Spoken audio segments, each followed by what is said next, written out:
Tay, what did the Hoff think of your decision to head to the ranch? Did he have any advice for you?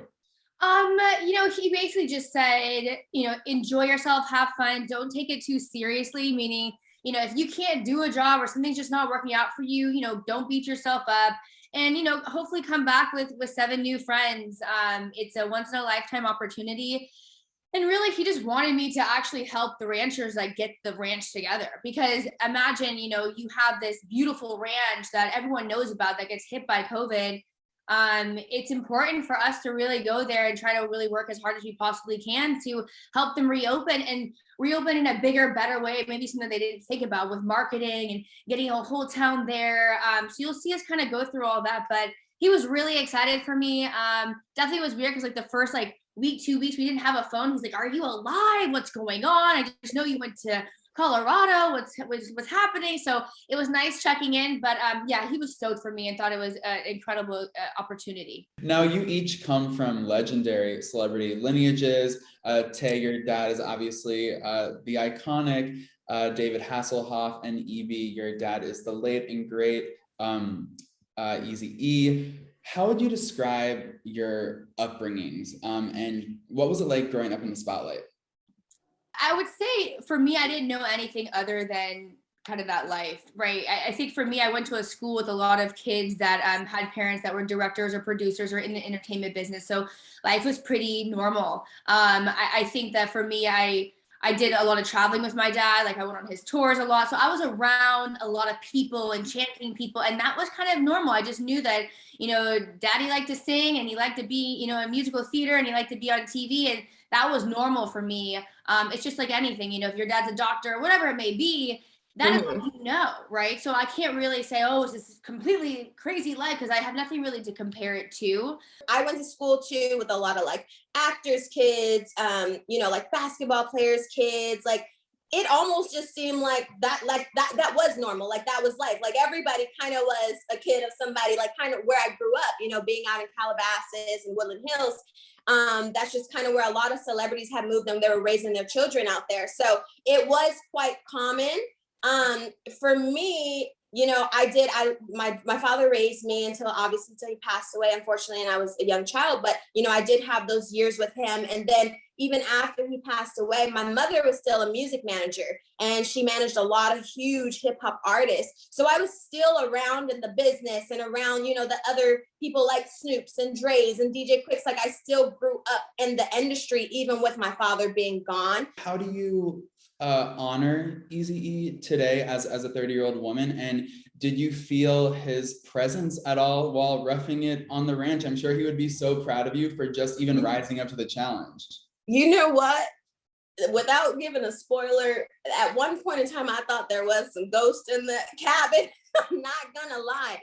There was like multiple times I was like in the shower and I was like, okay, I don't know if it's somebody that used to live on this ranch or is this my father? Like I do have moments like that and it gets kind of crazy. But honestly, like, I do so much to honor him. Like, I don't know how familiar anybody is, but I've just been on like this search for like the truth behind his passing and trying to make some sort of change with his estate.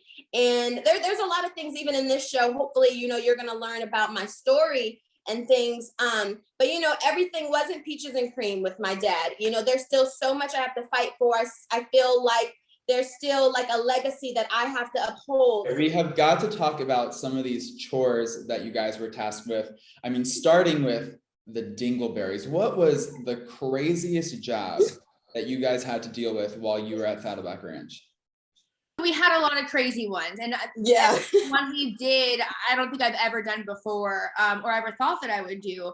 But I think personally for me, the dingleberries was gross. I'm not gonna lie. That was really disgusting. I call my friends dingleberries. Oh, you're a little dingleberry. Well, dingleberries now have a completely new connotation. I ain't calling any of my friends dingleberries. Please don't. So, but I would say probably artificially inseminating a cow. That was one of the grossest things I've ever seen. I mean, you're putting your hand far deep down in a butthole and you're feeling for things you don't know what you're feeling for really. It was so disgusting that, yeah, it scarred me for a good couple of days and that smell just couldn't go away. So for me, yeah, hands down, that was the worst. Yeah, that Yeah. it was all bad. Now, aside from all the chores and all the drama, it seems like this experience has the potential to be healing for you guys, because you're talking about your experiences, you're facing the past in different ways by connecting with other people who have experienced similar struggles or challenges. What did you each learn about yourself along the way? That's a great question. I think for me, you know, a lot of people really find me to be like super outgoing and positive, and sometimes they feel like maybe they, or what I was told when we were shooting, or when we were on the ranch was, they didn't feel like maybe they could connect. Like, oh, Tay's just, you know, all gumdrops and lollipops, and she's like, you know, so positive all the time. And I think what was really cool was there was times where I could kind of explain like why my outlook on life is the way that it is now, because I have gone through so much stuff and I choose to live my life in this positive outlook. It was very, very exhausting at one point. And so I kind of learned a lot about myself, that, you know, you're a go-getter, you can do this, you're a hustler, get out there. And it was just I felt like I, you know, proved to myself I'm a really strong girl and can get through a lot of hurdles. So that was really cool. I'd say I learned about myself that I definitely was not meant to be a ranch hand. Like that wasn't the life for me, you know. Like I definitely can go visit and help out, but I need to come back home.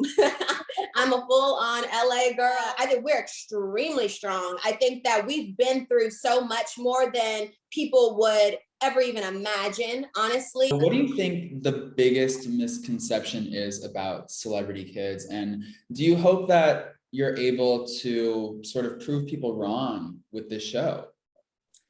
I do.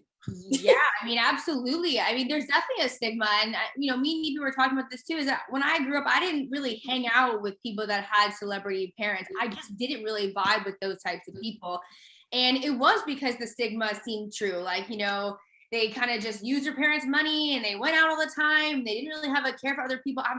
We're so different from that. That when I met like Evie and some people on the ranch, it was like, oh, like Yeah. a breath of fresh air. I've experienced the entitlement. I've experienced the, you know, you got a black card, you know, and you can do whatever, whenever. We're definitely trying to prove that on this ranch, be it, you know, just with the hard labor or even telling our story to the world, you know, through our time there, and us just bonding. You know, you'll see that we I think we get very vulnerable with each other for sure. And you know, and in those moments you'll be able to see, and you'll know more about us. And you know, I think a lot of people aren't just going to group us as those, oh, like rotten celebrity kids, because we definitely ain't that. I'm a good fruit.